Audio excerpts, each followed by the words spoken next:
Hello and welcome to Sean White's Solar and Energy Storage Podcast. Today we have Ed Rottman. Ed is the CEO at Chroma Energy Group. Chroma Energy Group is out of Tennessee. I was just looking up in my emails and I saw that we were actually copied on an email in our history. So our paths sort of maybe cross. So what's up, Ed? How you doing today? Hey, I'm doing great. Thank you for having me, Sean. I'm honored and excited to be on here. Looking forward to discussing renewable energy and anything else you want to talk about. Yeah, great. Okay, let's think of all kinds of crazy things to talk about. Like that concert I went to with my daughter this week. That would be fun. I saw Mick Jagger, 80-year-old, up on stage. It was pretty awesome. Okay. All right. So she has different tastes than my daughter. My daughter is all about one individual currently, and that is Taylor Swift. Oh, So okay. not quite the same as the Rolling Stones. I'm jealous. I'd kind of like to see Taylor Swift just to see what it's all about and to see the crowd. And I think it would be interesting. I do have a 9-year-old, but she's not a Swiftie. So, Oh, okay. So my daughter Natalie is 10 and she is. uh-huh. So okay, gotcha. Uh-huh. So your daughter seems like Yeah. one of the rare ones these days. Well, maybe in another year she'll change her mind. So let's get on to the solar and the solar industry and all that and talk a little bit about you. So I was just looking up on your LinkedIn profile, and besides being the CEO at Chroma Energy Group, which is into the solar industry and all that, it looks like you worked for Stowers Machinery. Maybe Mhm. that had something to do with Caterpillar. And then Missile Defense Agency. I believe that was the United States of America. Yes, correct. And then Booz Allen Hamilton, oftentimes called Booz Allen. So you're like a consulting group and NCR. So you've done a lot of really neat and interesting stuff. And you're in Tennessee. And I thought maybe some of the other things that we could talk about is things that are going on in Tennessee. One of the things that I like to talk about sometimes is getting people together from different political persuasions, accomplishing the same thing, reaching across the aisle and all that kind of stuff. And I saw that you were on, I think it was a podcast or an interview with a Tennessee Senator Tim something, I guess. Yeah, so Tennessee Congressman Tim Congress. Burchard. Tim, Yes. okay, Tim Burcham, okay. And I enjoyed listening to that. And he was on something called the Conservative Climate Caucus. So I Mhm. thought that was pretty neat. And I just think it's really neat that we get all the different people together. And I think people would be sometimes surprised to know how many conservatives are in the solar industry working hard. And I like to bring people together instead of trying to alienate people from being on one side or the other. So I think that's pretty neat. And so another thing that you hear in the news a lot too is with the Inflation Reduction Act, that Mhm. most of that money is going to red states. And I believe Tennessee might be one of those states. I think there's manufacturing going on in Tennessee. Is that correct? Yeah, exactly right. Yeah, there's a lot of momentum in the Southeast now, and a lot of those states are probably considered red states. And yeah, there's a lot of money flowing into the Southeast for renewable energy. They've started to embrace it for a couple different reasons. One is for economic development. A lot of the companies that are moving to the Southeast, it's basically a requirement for them to move there, is they want some portion of their energy portfolio to come from carbon-free electricity. And so not only does it have sustainability benefits, but individuals in the Southeast and private enterprises are starting to basically demand it. And so the utility companies down here like TVA, Duke Energy, Southern companies are really realizing that it's a prerequisite and it has a lot of economic development benefits as well. So yeah, there's been a lot of momentum. For a while, Southeast was probably considered maybe a little bit behind the West Coast and the Northeast. And it still is in regards to total megawatts installed, but it is growing rapidly and it's a fun place to work. And so that's mainly where we operate in the Southeast. And it's been very good lately. And I know that Al Gore's from Tennessee. Do you see him around? Do you see him at the grocery store and stuff, picking up butter or whatever? I haven't crossed paths with him yet. I believe he is a Middle Tennessee resident, and I did live in Nashville. I went to school in Nashville for a couple of years and met my wife in Nashville, but I live in Knoxville currently, and so I don't see him very often. So no. Yeah, and I think that's where we had the NABCEP conference one year was in Knoxville. And then I also went to the Tennessee conference in Knoxville too. So I've been doing, I think it's been about 3 or 4 different NEC talks at the annual Tennessee conference, and lots of neat people that I meet there at the Tennessee conference. And I hear them talking about something that I remember studying in, I think even in high school, the TVA. And so you Mhm. probably know more about the Tennessee Valley Authority than I do. Exactly. Yeah. And was that one of those New Deal things? Is that like Roosevelt and all that stuff? Yeah, it was created right around that time frame, and they are a tremendous influence, a very well-run power utility. And yeah, they've been a big driver for renewable energy over the last 4 to 5 years. They passed kind of recent announcement in the Valley, they call it, that's kind of their area of operation, and it is a 5% flexibility, they call it, which they now also back up a little bit. So Tennessee is a wonderful state, and it has been growing a lot of companies and people moving there. And so there has begun to be a little bit of a grid capacity issue as a lot of unexpected growth. It's skyrocketed over the last few years. And so they need to catch up.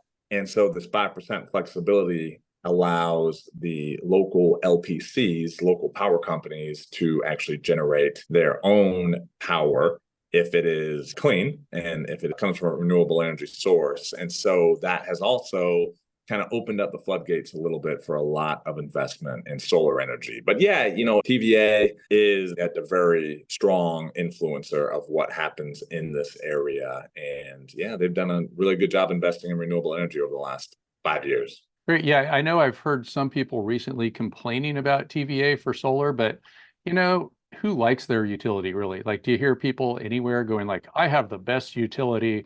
I think they give me great rates. Like even people in Dubai that are paying 2 cents a kilowatt hour, pretty much they're giving them free electricity if they're born there, and they think it's too expensive.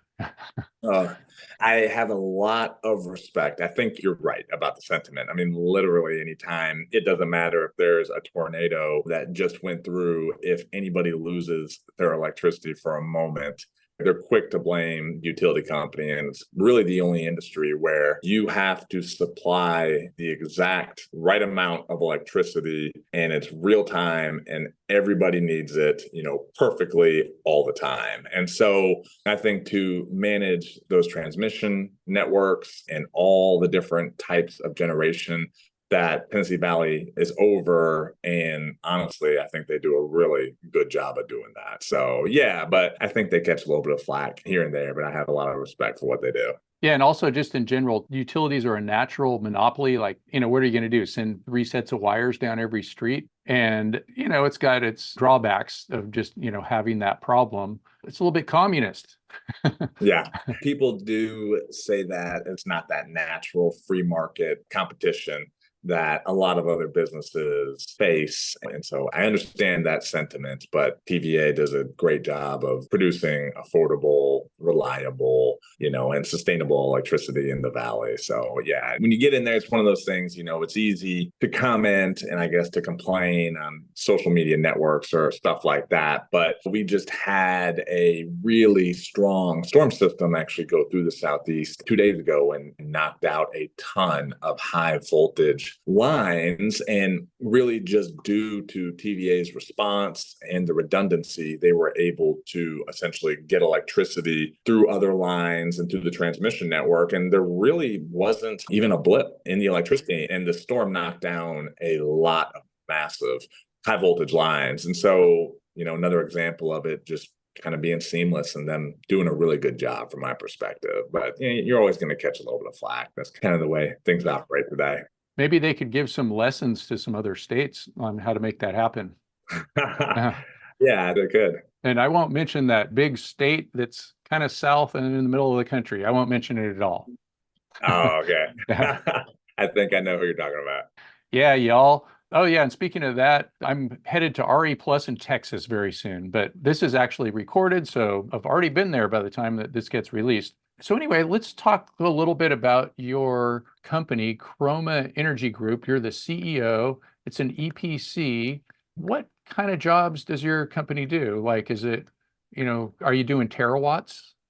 I'm just So kidding. yeah, That's how much no. solar is in the world as of 2 years ago. So Exactly. No, we have a niche. And so, for people who are not as familiar with solar or renewable energy, so an EPC stands for engineering. So, we design our systems. If you have 20, 30, 50 acres and want to know exactly how many megawatts you can produce and how you're going to interconnect, we design that. And the P is for, procurement. And so, we source all the materials, which is not as easy as people think it is. So there are some domestic content requirements out there, and there are a lot of modules that come from different places, and you really have to be able to source tier one products and know what you're getting. And then the C is for construction. And yeah, I have a passion for projects. I love job sites. And so we are a licensed electrical general contractor, and we are actually the ones that go out there, execute. We do the civil,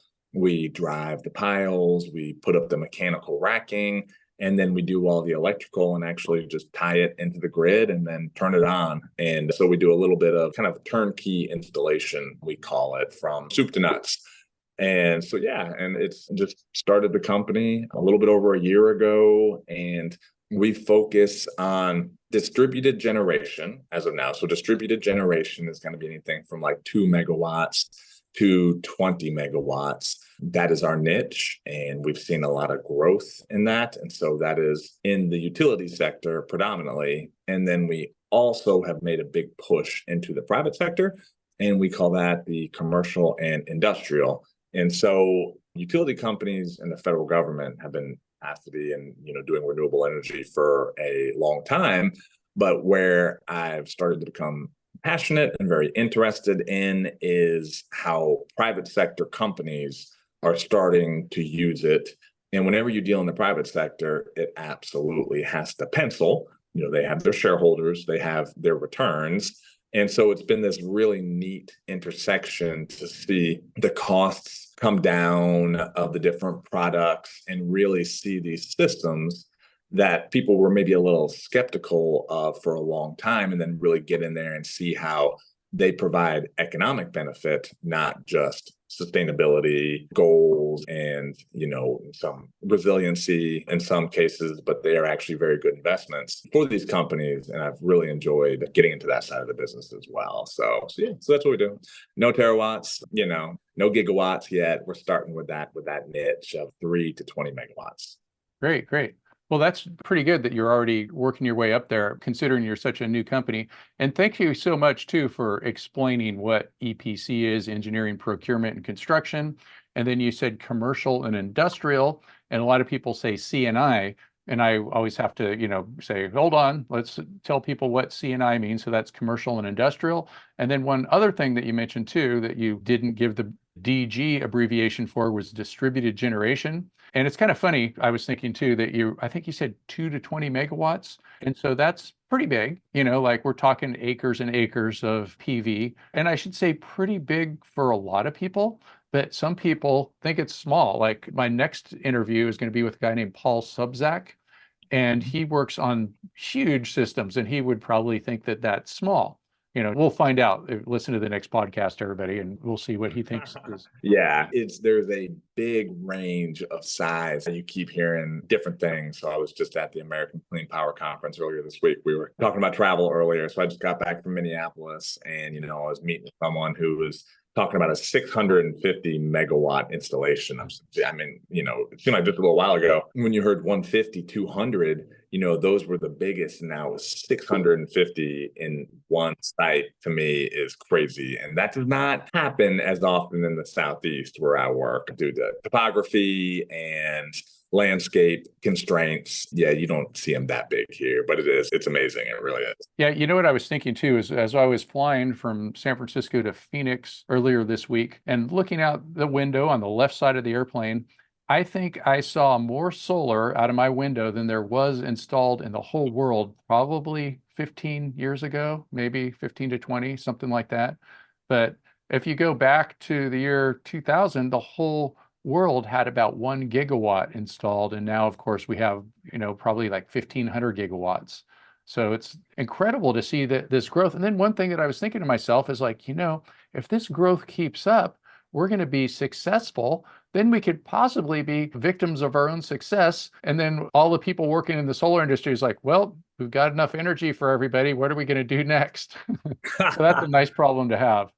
Yeah, I may go on the other side of that. That would be a fantastic accomplishment, but like I really feel like, everything they say, we're going to need 50% more capacity, just overall capacity on the grid by 2035, and then double by 250. I think everything that we are really looking at and going to do as a country is going to be contingent on increasing the clean energy capacity. And when you look at all the innovation that's taking place in the US and around the world with AI, with EVs, and then in the United States, onshoring our manufacturing, that all those things are going to require a huge amount of electricity, and they're all going to be run on clean energy. I think we have done some tremendous good things when it comes to increasing the amount of clean energy that we have. And I do agree with you, it's changed dramatically over the last 10 years. When you look at really the direction that the world is going, it's only going to continue to go up. So, but yeah, but it's positive. I agree with what you're saying. Yeah, and I'm not saying that that's true or even that I believe that. But if you think about it, like 1,000-fold increase, 3 orders of magnitude, if we grew by another 1,000, like what it took us just about 20 years to grow by 1,000-fold, if we did that again, that would be way more than all the energy in the world. I mean, that would be a huge amount. But yeah, it's just kind of dreaming. Yeah, it's good to see. And it's really interesting, I think, to look back at the last 10 years and what's happened. And, we talked a little bit about politics and, honestly, living in the Southeast in a red area, and, I am conservative by nature. I don't even think clean energy is really an emotional, political, partisan issue anymore. It's being driven by the private sector. It's being driven by the market and free enterprises. And, it's just really, that's the way we're going. And as we mentioned, I worked for Stowers Machinery, a Caterpillar dealer, and have a lot of experience with internal combustion engines, the mining sector, oil and gas. And I have a great, Probably lots of generators. yeah, exactly. Lots of diesel generators. I have a lot of respect for those industries, and they're always going to be part of it. And I do think a portfolio type of approach is the best way to do it. But to be honest, as the technology improves, as storage improves, you can mitigate the intermittency of renewable energy. It's going to become a bigger and bigger part. And that's really exciting. I mean, it's great stuff. Yeah, great. And I just really like that too, where you said like being a conservative by nature. If you think about it, conserving energy, I mean, the root word that you have there, also not being so dependent on foreign oil and all that kind of stuff, not sending fighter jets to places where there's no democracy so we can burn fuel when we have lots of sunshine. And you know what? I had a rental car. They upgraded me yesterday to a convertible red Mustang. I mean, it looked really nice. And it was a brand new car. And compared to my 9-year-old Tesla Model S, it was not very fun to drive. It was just like the acceleration with my electric vehicle is a lot faster, a lot smoother. It was just like more solid by nature. The electric car was just a lot more fun to drive. Except, I don't know, it is nice having a convertible. I drove down the Coast Highway. Can't complain too much. Can't complain. Yeah, right. If the weather is good, which it usually is, that's not a bad thing either. So, well, my kids will be jealous. They ask me every day, it seems like we drive by a Tesla dealership. When are you going to get an EV? When are you going to get an EV? To them, I remember growing up, it was like, I had a poster of, like a Lamborghini or a Ferrari, in my room, and that was what I wanted. Now it's funny, kids growing up, they're like, the Tesla is the coolest car that they can get. And I think that's neat to an extent. I really do. Yeah, and they don't even have a convertible, What's up with that? I know. They've got the Cybertruck now, so that's gives them some cool elements of that. Yeah, maybe we cut the top off of one. That'd be kind of fun. Right in the back while it's on autopilot. Yeah, my son is a diehard Batman fan. He calls it the Batmobile, and yeah, I can see that. I mean, it looks like it. Great, great. Another thing that I've been reading about that's happening, I'm not sure if it's in Tennessee, but there's been some campaigns like on Facebook and stuff like that, where people are against solar because they're saying that it takes up agricultural land. Have you seen any of that? Oh, yeah, absolutely. That is an interesting topic right now. And it's in the Southeast, it's in Tennessee, going on in Virginia, and it's fascinating. It really is. So, they just finished a TASA report in the state of Tennessee, which really chose to look at land use, and they focus on agriculture use as well. And really, the study has demonstrated that if the full plan of TVA to implement solar goes through, it would be under 1% of the total land, and I believe under 3% of the total agriculture land that's out there. And, a lot of people who, to me, it's always like, as we talked about, sometimes it's easy to, throw stones. But if you actually, go put your boots on and go talk to people, it's really interesting what you see, because farming is hard, and it is. And I admire the people that do it. We need it as a country and necessary. And yes, it's good to know where you get it from. And, I think domestic farming is huge. And, a lot of the farmers and all of the ones that I've talked to would love to have a solar installation on their farm to help these farms financially. I mean, it's a tough business. And if you can lease part of it to a developer and use that, and the money that comes from these leases really, really actually help these farms thrive and continue to grow. And so it's one of those things, you can say something and it sounds good, but when you actually go out there and talk to people, sometimes things get a little bit different and you get different answers. Yeah, I've heard that it's not even the farmers that are against it. Like they want it because it's like, well, I want to be able to make my choice. I want to have my freedom. And if I want to do solar, I should be able to have the freedom to do solar. Or if I want to do farming, I could do farming. But the neatest thing is doing both at once. We have agrivoltaics. And a lot of people already know what that is. You're mixing agriculture with photovoltaics. And that's not really a new thing. One of the things I've seen too, it's kind of funny, is for some of these utility scale solar farms, the lawnmowers have fur, they make wool, they're sheep. And they actually have a sheep price, like a price per watt for sheep, which is kind of funny. And then your energy comes with lamb chops, I guess.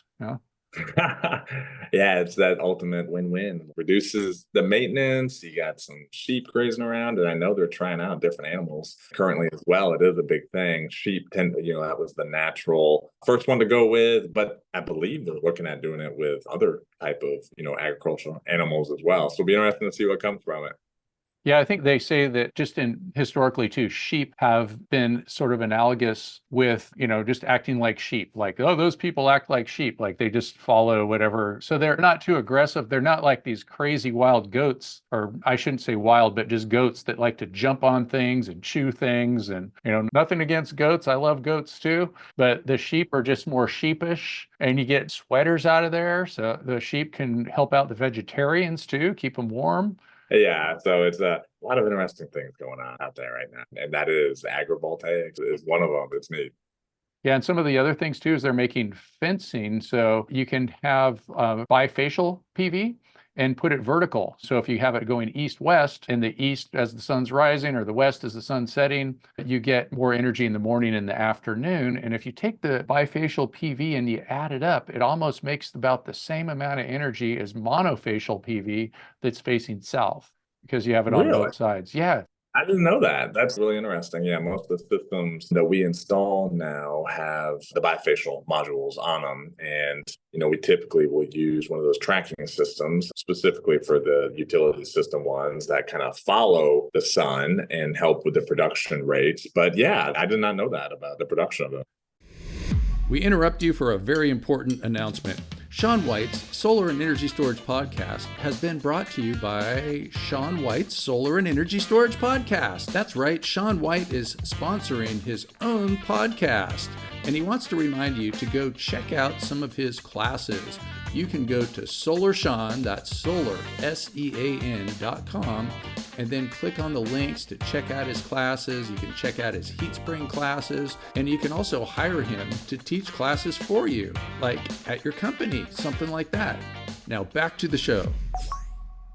So the big benefit that you have with bifacial PV that's facing, say, east and west, is your south-facing PV is peaking out at noon. And so you probably know about the duck curve, and we have so much energy at noon and not enough in the evening, and maybe not enough in the morning, depending on where you are. And if you have a lot of south-facing PV in town, and then you get the east and west facing bifacial PV, you're kind of compensating for it and kind of smoothing out what you make. You're going to make less at noon, more in the morning, more in the afternoon. So it kind of fits with what the grid needs. So it's kind of a neat thing. And then I had somebody else on the podcast, Joe McCabe, not too long ago, and he's been studying solar since the 90s, I think it is, maybe even the 80s. And I think he was saying that he figured out that even if you went north and south, you still make about the same amount of energy, and it depends on where you are and how close you are to the equator and what the weather patterns are and all that kind of stuff.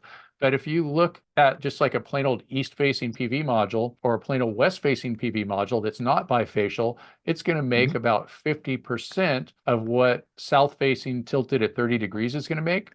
So you add up 50% plus 50%, and I got to get a calculator for that one. Yeah, I know, it's tricky. So it's pretty much about equal. Yeah, pretty neat. But then that's neat that you're doing trackers. And so do you have a system size that you say that this is where we start using a tracker, but below a certain size, you don't use a tracker? Yeah, so that is typically how it works out. 3 megawatts and up, due to the scaling, it starts to make sense for a tracking system. 3 megawatts and down, we will typically not go. And so, yeah, we use fixed for that. So, yeah.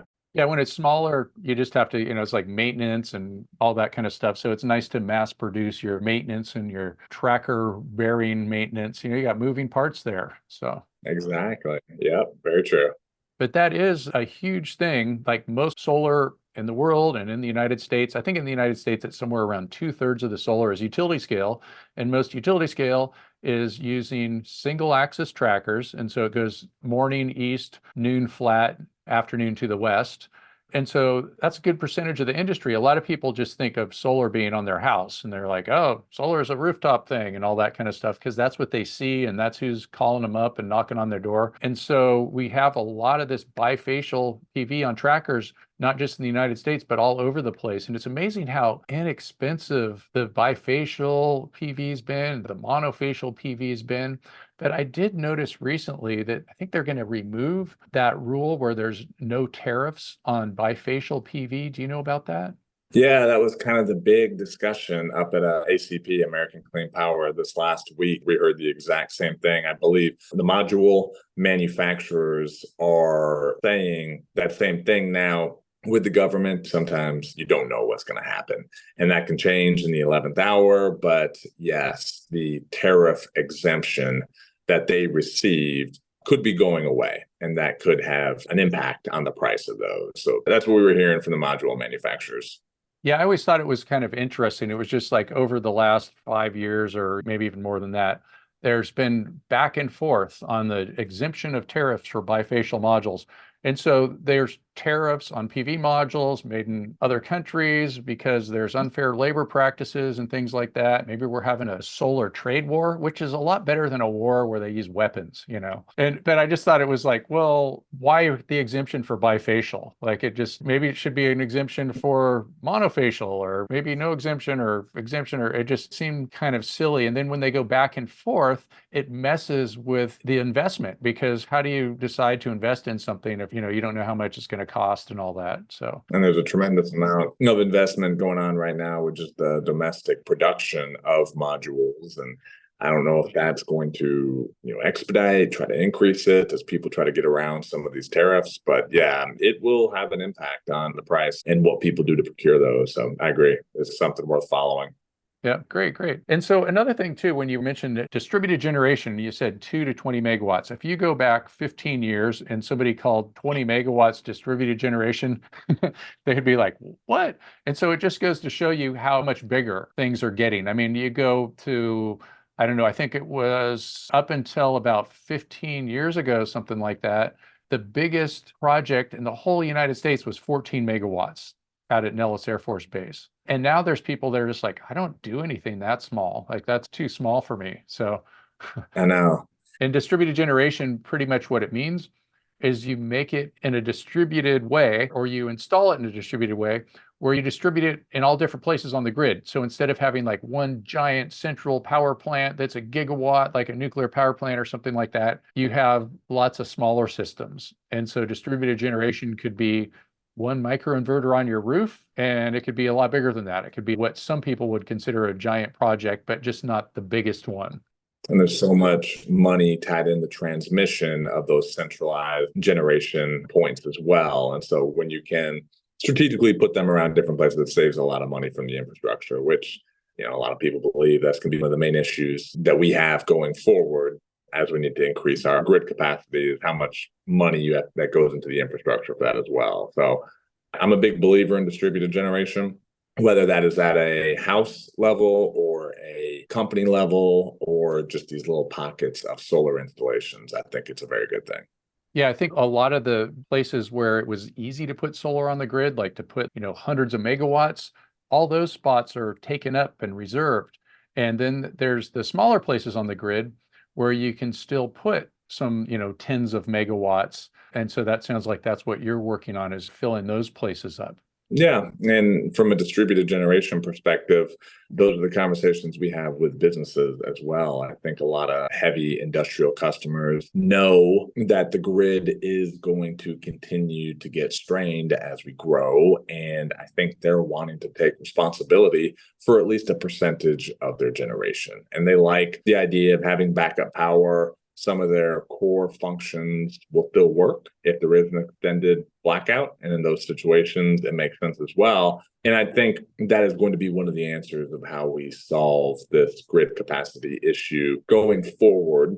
I don't believe that investing, the $20 billion in a plant and another $10 billion in a transmission system is what's going to get us there. I think people and companies are going to start doing more distributed generation, and solar is what works best in those scenarios.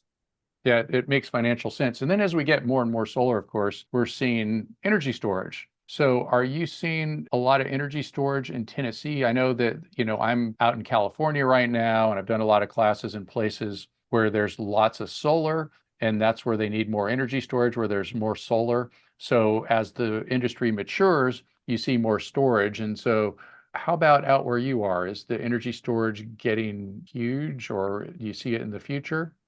That's interesting. That's the hot topic. I think, people understand solar and the benefits are pretty black and white. Storage, that's where a lot of the innovation has occurred and is going to continue to occur over the next decade. And so the cost of storage, is coming down, but it's still expensive. But we are starting to see some utility scale storage projects that are taking place at a TVA or local power company level. And then from a commercial sector, we're seeing a lot of companies look at demand / peak shaving applications of storage. One of the things that I think is really interesting, because we're always looking at it from an economic perspective. And that is, when you install solar, you can reduce your overall monthly usage. But a lot of C&I customers, they also get charged quite a bit for their demand / peak usage charge. And typically that happens in the morning when they come into these big factories and they fire everything up and a bunch of motors click on, and that's when it kind of spikes. That's not when solar is at its peak. And so we optimize these systems by pairing up with storage, and through these new energy management systems, they can tell when you go above a certain threshold, and that's when they start to discharge their battery. So we're seeing it from a distributed perspective, where companies are realizing with storage, they can really bring down those peak demand charges, and there's a huge ROI attached to that. And yes, we're starting to see it from a utility perspective as well, where people are doing large storage projects. And as the technology changes, I think everyone's looking for that next generation of storage. We're still using lithium ion, and there's a lot of information out there about what's coming next on that curve. And I'm fascinated to learn that.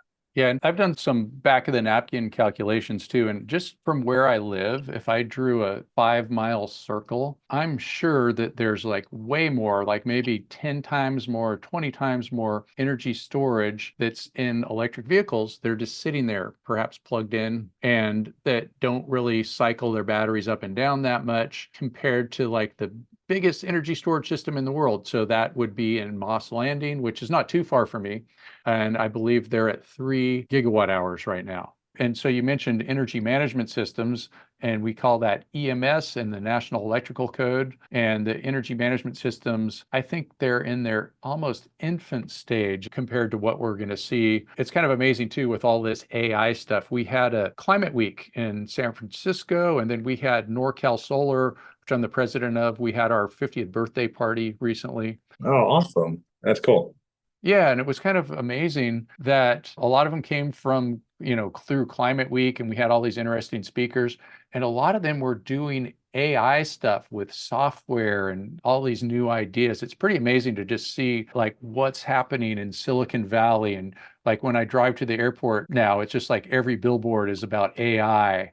And there's just a lot of people going into these jobs and software as a service and figuring out how to incorporate AI into other things. In fact, one guy showed up, it was Climate Week, so we weren't saying just for solar. One guy showed up and he had a cheese company, and somehow they used AI to design this like cheese, and it won a cheese award. And I had a taste of the brie, and it just tasted like good brie. I would have never known that it was vegan. And then I heard he was on Late Night with David Letterman. Hmm. It wasn't the guy, but he was tasting this cheese. And it was pretty funny. Like it was just the guy was at our event, and then there he is talking to Stephen Colbert. Not, did I say David Letterman? Stephen Colbert. Yeah. Yeah, okay, Stephen Colbert gotcha. took it over for Letterman. Sorry about that. Kind of dates me now, huh? I grew up with Letterman. I get it. I grew up during that time. Yeah. So, anyways, I thought that was kind of weird, like taste. Like, how do you make taste happen with AI? But they're doing all kinds of things with this AI, and it's pretty amazing. And so, when you can figure out how to charge the batteries, make the power go this way and that Mhm. way, and the cars are already self-driving. Like, I'm driving by cars that you're just like, there's no driver in that car.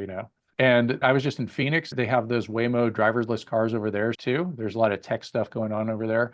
It's pretty crazy, all the stuff that's happening and how fast it's happening. But with the energy management systems, the EMS, knowing when to send the power to the batteries, to the car, from the car, to the air conditioner, you can really reduce what you were saying, demand charges. And so that's, when you're peaking out, when you have everything turned on all at once, you can coordinate that and maybe turn on the air conditioner before people fill up the building, and then turn it off while they first enter the building and motors are turning on, and rotate different things. So just so everything's not on all at once. It's crazy in how AI, moves forward. I think that renewable energy and AI are very much linked at the hip going forward. I mean, AI is going to require a huge amount of electricity, as we talked about earlier, to get where it needs to be, computing, cloud storage, all that type of stuff. And then, renewable energy needs AI, just like you're saying, for the whole Hmm. smart grid concept is going to be dramatically improved by the usage of AI.